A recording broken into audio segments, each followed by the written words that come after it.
तेलंगाना के आबपाशी के वजीर उत्तम कुमार रेड्डी के वालिद पुरुषोत्तम रेड्डी तवील अलालत के बाद इंतकाल कर गए। खानदान की जानिब से ऐलान के मुताबिक उनकी आखिरी रसूमात आज शाम 6 बजे महाप्रस्थन में जुबली हिल्स में अदा की जाएंगी। वज़ीर आला रेवंत रेड्डी, रियासती वज़रा और कांग्रेस के रहनुमाओं ने इस मुश्किल वक्त में उत्तम कुमार रेड्डी, उनकी अहलिया, कोदाड़ के MLA N पद्मावती रेड्डी और सोगवार खानदान से हमदर्दी का इजहार किया।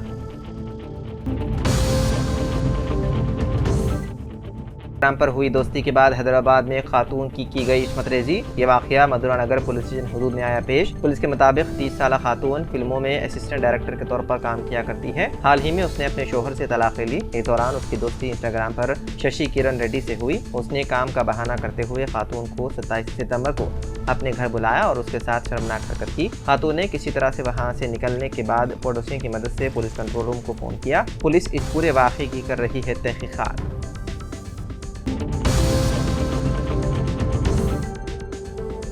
बीजेपी गोशा महल के MLA राजा सिंह के सिक्योरिटी एहलकार उस वक्त चौकस हो गए जब 2 बाइक पर सवार नौजवान राजा सिंह के घर के करीब मुश्तबा हालत में घूमते हुए पाए गए। दोनों नौजवानों की शनाख्त इस्माइल और ख्वाजा के तौर पर हुई है, जो हैदराबाद के बोराबंडा के रहने वाले हैं। उन्हें राजा सिंह के घर के करीब मुश्तबा हालत में घूमता फिरता देखा गया। दोनों उस गली में दाखिल हुए जहां राजा सिंह का घर वाक़ है और मेन रोड पर वापस आ रहे थे।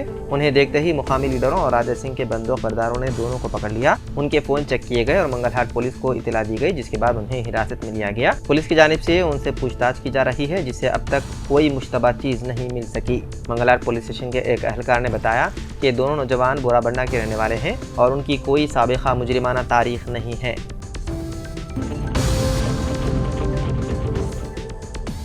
लिबनान पर ताज़ा हमले में हिजबुल्लाह के सरबराह हसन नसरुल्लाह की दुख्तर ज़ैनब नसरुल्लाह के भी शहीद होने का इसराइल ने किया दावा। इसराइली चैनल की एक रिपोर्ट में बेरूत में हिजबुल्लाह के हेडक्वार्टर पर किए गए इसराइली हमले में ज़ैनब नसरुल्लाह की शहादत का दावा किया गया है। ताहम हिजबुल्लाह या लिबनानी हुकाम की जानिब से ताहाल इस खबर की नहीं की गई तस्दीक।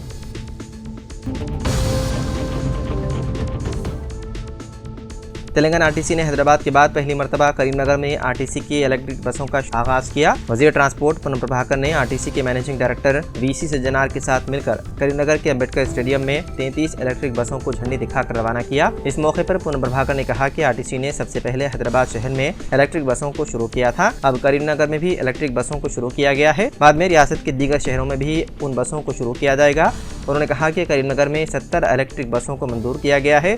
उनमें आज 33 बसों का इफ्तिताह किया गया। बहुत जल्द मजीद 37 बसों को मुतारिफ किया जाएगा।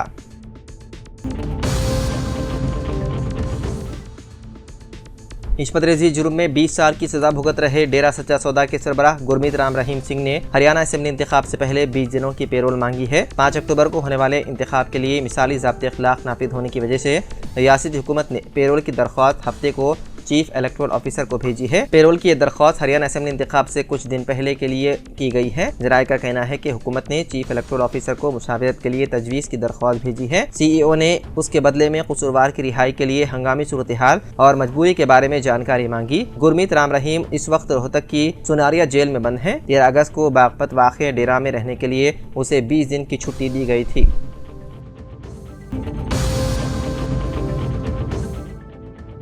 फैमिली डिजिटल कार्ड्स का 3 अक्टूबर से सर्वे, रेवंत रेड्डी का ऐलान। वज़ीर आला रेवंत रेड्डी ने ओहदेदारों को हिदायत दी है कि वो रियासत तेलंगाना भर में 3 अक्टूबर से तजुर्बाती आसास पर फैमिली डिजिटल कार्ड्स की जराई की बाबत मुतालिया शुरू करें। रियासत के 119 असम्बली हल्के जात में हर एक असम्बली हल्के से मवादियात के 2 वार्ड्स और शहरी इलाकों के 2 डिवीजन्स की निशानदही करें। निशानदही करदा खानदानों के दस्तियाब रिकॉर्ड के डाटा और फैमिली डिजिटल कार्ड्स की तफसीलात की असास पर ओहदेदारों को घर घर स्टडी करनी चाहिए और ये स्टडी यानी कि मुताले का अमल मुंतखब इलाकों में ही होना चाहिए। इस सर्वे की निगरानी रूरल असम्बली हल्के में RDO रैंक के ओहदेदार को करनी चाहिए, जबकि शहरी असम्बली हल्के जात में सर्वे की निगरानी म्यूनिसिपल जोनल कमिश्नर रैंक के ओहदेदार करेंगे। रेवंत रेड्डी ने चीफ सेक्रेटरी शांति कुमारी से कहा कि वो स्टडी के लिए उन सीनियर ओहदेदारों का तकर्रुर करें जिन्हें हालिया तबाहकुन सैलाब में सुपरवाइजर्स के तौर पर तैनात किया गया है।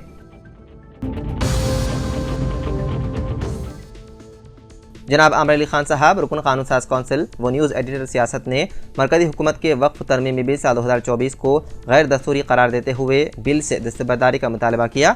आमिर अली खान ने हैदराबाद के दौरे पर आई हुई मुश्तरका पार्लिमानी कमेटी के रूबरू अपना मौक़िफ़ पेश किया और दस्तूर की मुख्तलिफ दफ़ात की खिलाफ वर्जी का हवाला दिया। कमेटी के सदरनशीन जगदम्बिका पाल और दीगर अरकान के रूबरू अपना मौक़िफ़ पेश करते हुए आमिर अली खान साहब ने कहा कि वक्फ बायूज़र के तहत 5 साल से मुसलमान होने की शर्त रखी गई है, जो इंतहाई मुद्दे का खैज़ है। आमिर अली खान साहब ने कहा कि वक्फ तरमीमी बिल के निफाद की सूरत में औक़ाफ़ी जायदादों की तबाही का सामना होगा।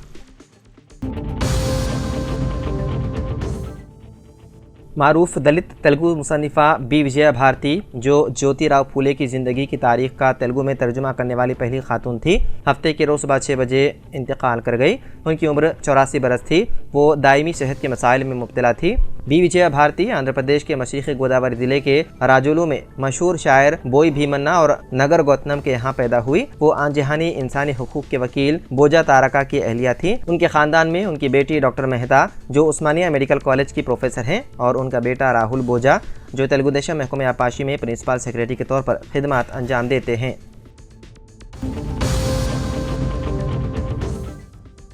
All India Muslim women's association की वक्फ तरमीमी बिल की पार्लिमानी कमेटी से नुमाइंदगी। All India Muslim women's association की जानिब से हैदराबाद में वक्फ तरमीमी बिल पर पार्लिमानी कमेटी से पेश की गई नुमाइंदगियों में बताया गया है कि यह तंजीम वक्फ तरमीमी बिल साल 2024 की सख्त मुखालिफत करती है, क्योंकि इससे हमारे दस्तूरी हुकूक की खिलाफ वर्जी होती है। डॉक्टर अस्मा जहरा, सदर all India Muslim women's association ने अपने एक बयान में बताया कि कमेटी को पेश की गई नुमाइंदगी में बताया गया है कि मुल्क के शहरियों की हैसियत से हमें हमारी मजहबी जायदादों जैसे मसाजिद, ईदगाह, मदारिस और कब्रिस्तानों की देखभाल का हक़ हासिल है। गरीबों की मदद और मुस्लिम बरादरी की ख़वातीन को बाइख्तियार बनाने की आड़ में हिंदुस्तान भर की वक्फ जायदादों पर कब्जा करके उसका कंट्रोल हासिल करने की कोशिश की जा रही है।